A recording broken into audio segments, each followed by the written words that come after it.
आज से 3 नए कानून लागू हो चुके हैं, जिसकी जानकारी आपको होना बेहद आवश्यक है, क्योंकि इन 3 नए कानूनों के लागू होने से जो हमारा क्रिमिनल सिस्टम कानून है उसमें कई बदलाव होने वाले हैं।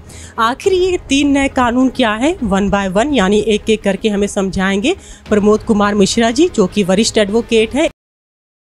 मैं अधिवक्ता प्रमोद कुमार मिश्रा, जिला एवं सत्र न्यायालय लखनऊ से। हमारे मुख्यतः जो है 3 कानून जो है आज जो है बनाए गए हैं, और ये तीनों कानून ही हमारे देश के लिए हित में ही हैं।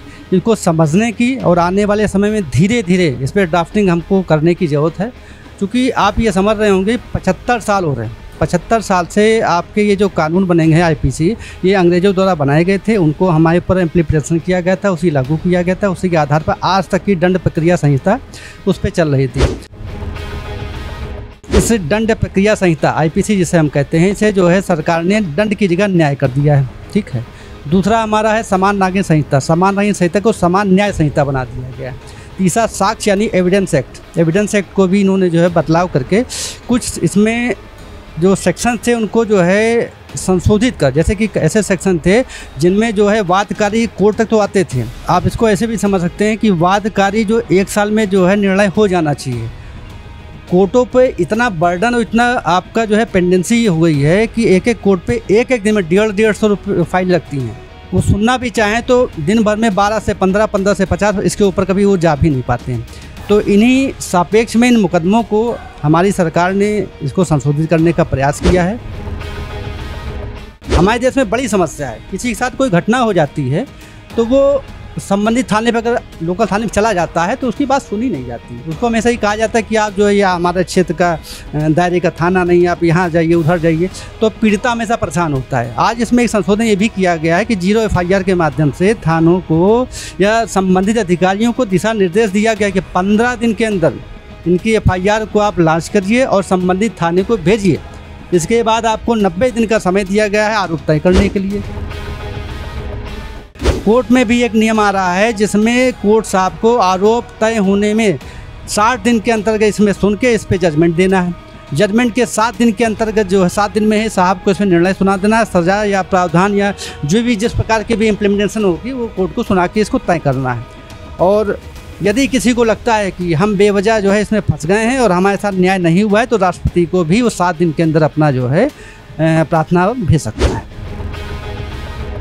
लोग क्या कर रहे हैं आजकल, जो है एक नया जो है प्रावधान आपके लागू हुआ है कि साथ में रहने को रहते हैं, उसके बाद एक दूसरे को समझाते हैं कि हम आपसे शादी कर लेंगे, आपकी नौकरी लगवा लेंगे, उसके बाद जो है बरगला के उनको झूठ बोल के उनका दैहिक और मानसिक शोषण करते हैं। ये क्रूरटी है, बहुत बड़ी क्रूरटी है। लोगों के जीवन में इसमें जो है बड़ा दुष्प्रभाव होता है। इसको भी जो है दंड प्रक्रिया में इसमें जितना भी बड़ा दंड दिया जाए वो कम है। पहले बयान जब होते थे तो पहले बयान जो है जो सापेक्ष अधिकारी होता था उसके संपर्क में होते थे, लेकिन इसमें बड़ा प्रावधान ये किया गया है कि महिला अधिकारी के समक्ष होंगे और परिवार का कोई भी सदस्य, माता पिता, भाई बहन या रिश्तेदार के समक्ष ही कर सकते हैं। कि बिलो 7 साल के अंदर के जो अपराध थे उनकी जो है, और जो गंभीर प्रवृत्ति के अपराध है, इसमें जो है 90 दिन के अंदर आरोप पत्र जो है पुलिस को जो है कोर्ट में सौंपने होते थे। ये 90 दिन से जो है इसको घटा के 60 दिन कर दिए गए। इसी प्रकार का कोई भी यहाँ से वहाँ मानव देह को व्यापार की श्रेणी से जोड़ा गया है, और ये व्यापार नहीं, ये पाप है, महापाप है। महादंड के अंतर्गत ही इसको आना चाहिए। सामूहिक दुष्कर्म वही लोग कर सकते हैं जो मानसिक विकृति हों, जिनको ये मालूम हो कि ये दंड है, ये अपराध है, उसके बाद भी अगर उनकी ये इच्छा शक्ति प्रबल हो रही है तो उनको इस तरीके की न्याय प्रक्रिया से दंड देकर ये समाज में बड़ा संदेश दिया जा सकता है कि इस दंड के भागी अगर आप बनेंगे तो आपका जो है कहीं से कुछ भी रिलैक्स नहीं मिल सकता है। कोर्ट आपको अंत में निर्णय दे के आपको मौत या उम्र कैद की सज़ा ही देगी। किसी के प्रति कोई भी एक एप्लीकेशन चले जाने मात्र से आरोप तय नहीं होता है, और पुलिस या हमारी विधायिका ये मानती है कि जब तक कोर्ट निर्णय ना दे दे, सज़ा ना दे दे, तब तक उसको अपराधी भी नहीं माना जाता है। यदि किसी की शिकायत पर किसी को पुलिस ने जो है डिटेन करने की कोशिश की तो कम से कम उसको अपने लोग, अपने वकील या अपने किसी रिश्तेदार को सूचना देने की बहुत ही ज़्यादा ज़रूरत है। और मैं तो ये कहूँगा इससे कम से कम उसको न्याय मिलने में न्यायपालिका पे भरोसा पैदा होगा। जो पुलिस पकड़ती थी और उसके बाद सरेंडर करा के कोर्ट में भेज देती थी, कोर्ट के बाद वो जेल चला जाता था, 14 दिन बाद की प्रक्रिया शुरू होती थी। इसमें कम से कम उसको जानकारी होगी, उसका वकील आएगा, उसके लॉयर्स आएंगे, उसके अपने आएंगे, बात करेंगे। एक आजकल की बहुत बड़ी समस्या आप देख रहे होंगे मॉब लिंचिंग की, और दूसरी एक चीज़ देख रहे होंगे कि लोग एकत्र होकर बड़े संगठन में और बड़े लोगों चौराहे पर खड़े हो जाते हैं, सरकार की नीतियों का विरोध करते हैं। तो इसमें जो है एक 152 IPC आपकी जो है आई हुई है, और इसमें देश विरोधी जो भी आपके जो है घटनाक्रम होंगे इनसे जोड़ के इनके नियमता इनकी जांच की जाएगी और इन पर दंड प्रक्रिया एप्लीकेबल। इलेक्ट्रॉनिक्स एविडेंस जो है इस आपके जो नए कानून के अंतर्गत है, इसमें अनिवार्य कर दिया गया। अभी तक तमाम ऐसे जो है एविडेंस है जो इलेक्ट्रॉनिक्स थे उनको कोर्ट हमारी नहीं मानती थी, तो इनको जो है इसलिए मान्यता दे दी गई है कि इलेक्ट्रॉनिक्स एविडेंस एक बड़ा साक्ष्य है। देखिए, किसी की वॉइस से किसी को धमकी देना और किसी वीडियो रिकॉर्ड में धमकी, दोनों में अंतर है। वॉइस का मतलब आप उसकी जांच कराएंगे, वॉइस किसकी थी, किसने बना के भेजी, किसी के फ़ोन से की, लेकिन वीडियो में ये एकदम स्पष्ट हो जाता है कि किसी व्यक्ति ने किसके विरुद्ध क्या कहा है।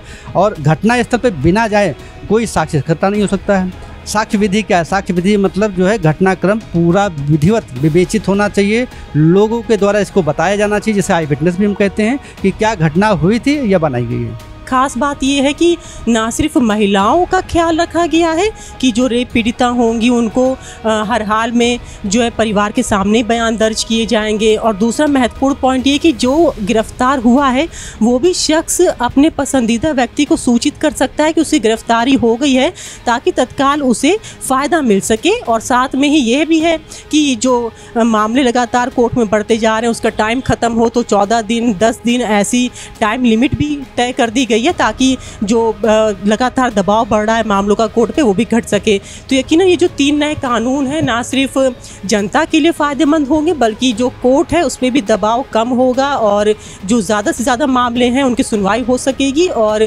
लोगों को तत्काल प्रभाव से भी लाभ मिल सकेगा। क्योंकि इसमें सबसे बड़ी बात है कि टाइम लिमिट तय की गई है हर एक चीज़ की। जैसे 7 दिन में किसी की रिपोर्ट है, किसी की 14 दिन में रिपोर्ट है। तो यकीनन बहुत ही खास है, दिलचस्प जो 3 नए कानून हैं और आज से लागू हो चुके हैं, और इस पर जोरों से चर्चा भी पूरे देश भर में हो रही है, जिसे जानना आपके लिए भी बहुत ज़रूरी है। तो ऐसी और जानकारी जुड़े मेरे साथ, मैं लखनऊ से अंजलि सिंह राजपूत, न्यूज़ 18।